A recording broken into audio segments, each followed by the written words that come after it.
Update si Yan Lim, pinapa-move on na si Kimi. Hala, ano ang nangyari dito kay Sian?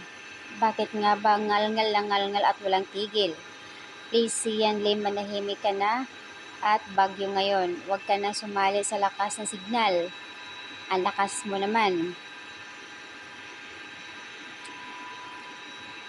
Ayon pa dito sa kanya,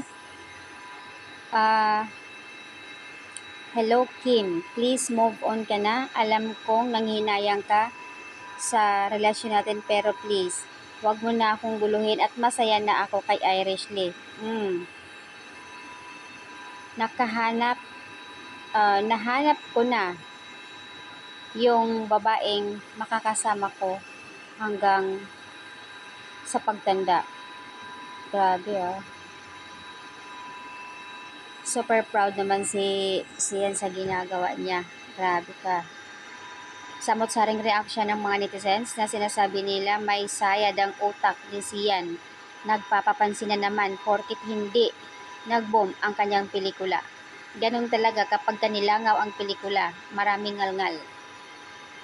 Ang yabang mo naman, puro ka ngalngal. So ayan, grabe ang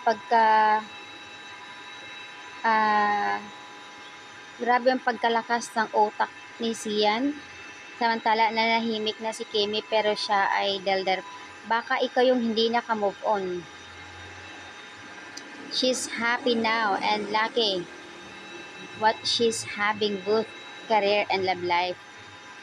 Di mo ba alam, matagal nang naka-move on si Kimi at happy na siya ngayon kay Paulo. Makapal lang masyado mukha mo, nasisiraan ka na lang talaga ng ulo. Kaya pwede ba manahimik ka na lang dahil si Kimi masaya na siya ngayon. Lakas, tama mo. Nanggigigil ang mga netizens dito sa post ni Sian. Ayan na naman siya. Kumaatake na naman.